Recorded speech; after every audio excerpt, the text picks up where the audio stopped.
you guys, including myself, we prayed for opportunity.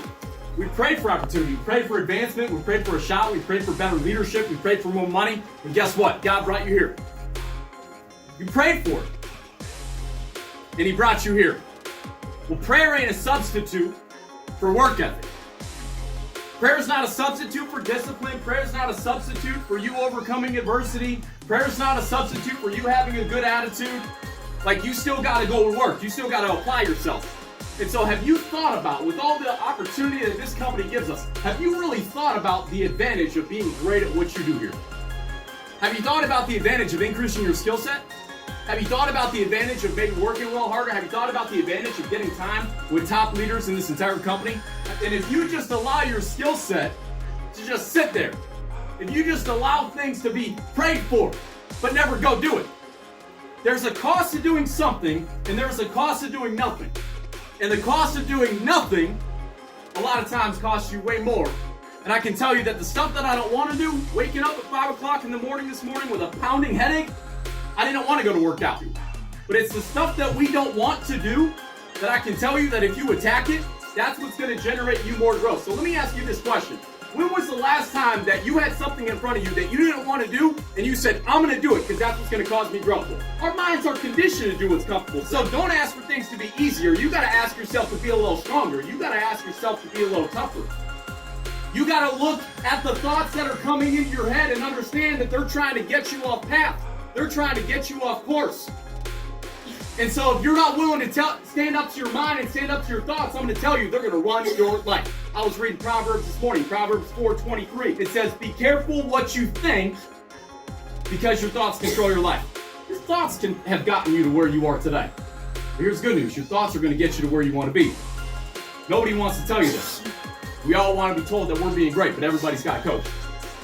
Everybody's got a coach. I want to be coached tough. I want to be coached hard. I don't want a physical trainer. I don't want an SGA. I don't want an executive vice president. I don't want a president, a CEO, investors. I don't want them to tell me to go easy, to tell me to be comfortable. I want them to push me towards greatness. I want them to push me so then that way I can make my family's life better. You know what you call when it is that you don't want to be coached? When you ain't coachable, you know what you call that? You call that, I'm being micromanaged. You better pray to God that you're hoping and looking at the fact that somebody who has the care to coach you ain't micromanaging you, because I'm going to tell you, they don't need to coach you. They want to. And so if you call it micromanagement, I'm telling you, you got to change your perspective and you got to change your thoughts, because those people don't need to coach you. They don't have to. Understand what you're thinking. Get you what you're seeing. And what you see is what you get. Be loyal to those who have been loyal to you. It's easy to stay loyal when things are good. The test of loyalty is when you're faced with something that you don't want to do and you still do it. Just because somebody is in the car with you, they don't mean that they're riding with you. And so they say that loyalty is rare, but most people are more disloyal than they are loyal. Don't be like everybody else. How can you call yourself loyal if when you're faced with something that you don't want to do, you look at it and you only do what you want to do? How about this? Be loyal to your future. And so how about we be loyal to our spouse? How about when our spouse challenges us to do something that we don't want to do, you look at her, you look at him, and you say, I got you, I love you, and I'm loyal to you, and I'm going to do it even though I don't want to do it because I'm loyal. How about when you're in this room? How about when you're faced with leadership? How about when you're faced with somebody that wants to coach you? But the real test of loyalty is action. The real test of loyalty is whether or not you're actually going to do it. The real test of loyalty is whether or not that you're actually going to be who you say that you are. Appreciate those that have been loyal to you when they don't need to be. You got to appreciate family.